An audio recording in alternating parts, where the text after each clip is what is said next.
Thursday morning. Good to have you with us. As you all know, President Jacob Zuma is in Kenya, and he says his visit to the country has opened a new chapter in the way countries trade and is in line with the African Union's bid to see African countries trade with each other. Speaking in Kenya during the end of the day state visit, the president said the visit was significant as the two countries are economic as well as political powerhouses in their respective regions. He was speaking exclusively to the SABC at the end of his Kenyan visit. This trip has been described as historic for both Kenya and South Africa. Why so? Historic in many ways, that there hasn't been exchange of state visit between the two countries for a long time. But also because of the two countries occupy very important places in their regions where they are, in the Eastern African Community and in SADC, because they are leading economies. Now, if those two come together to have agreements that will take the relations forward, it means it will impact very positively to the regions themselves, and therefore impact to what Africa has decided to do to integrate the economic regions that are in the continent.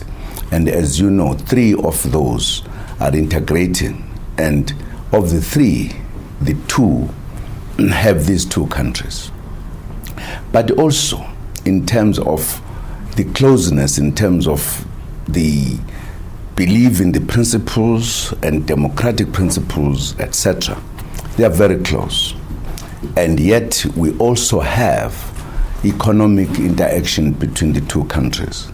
So the visit, therefore, is very historic and very important for these two countries, because it can impact very positively to both countries, as well as the regions, as well as the continent as well. Because Kenya and South Africa do play a role in the question of peace, security in the regions, as well as in the continent.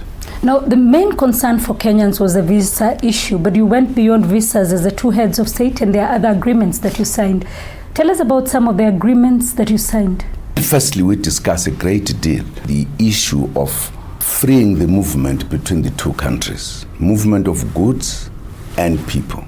Very important. There are issues to be looked at very seriously with regard to the movements, partly because both countries have a lot of people who are in them. If you take Kenya for an example, many neighboring countries have their people in Kenya. So there are many people who are here who are not necessarily Kenyans. Now, if, for an example, we were to say open the gate without looking at how do you secure that movement, that wrong people don't take advantage of that. So it's an important point to look at. South Africa itself has a lot of people from all over the continent, as well as even outside of Africa. So if we are talking about entries or the movement, we have got to take serious measures to make it succeed. Principle is agreed that we need to flow the goods and people, because you can't increase the volume of economic activities without that kind of movement.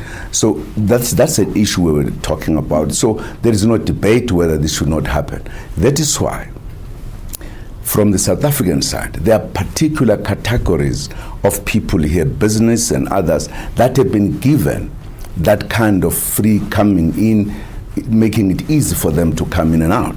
But there are other people that and there's evidence of some people who have used this country. For an example, at one point there was information that in some activities, terrorist activities that happened here, at least there was one person later, after investigation, who used South Africa to come here for wrong things.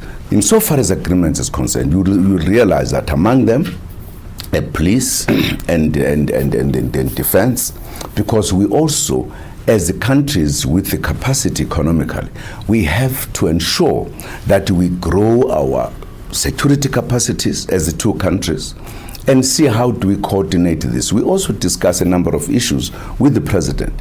For an example, the issue of the conflicts that are taking place in some areas in the continent where all countries with the capacity ought to participate. We even discuss the issue of the standby force, which has been discussed for a number of years, and yet the problems are there.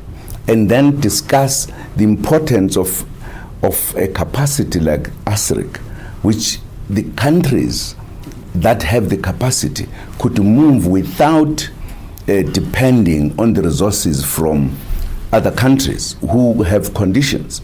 So these are important matters between the two countries. And I must say, on all of these issues, we are at one. We agree. And then others that have been, for an example, in relation to economy, that again is to look at the obstacles as the colleagues, brothers and sisters here said. There are some obstacles that need to be removed so that we can grow the economy. We also said, at the moment, the bulk of the economic relations is one-sided. How do we balance it? How do we grow it? So indeed, because we were talking with our ministers and the business delegations as well,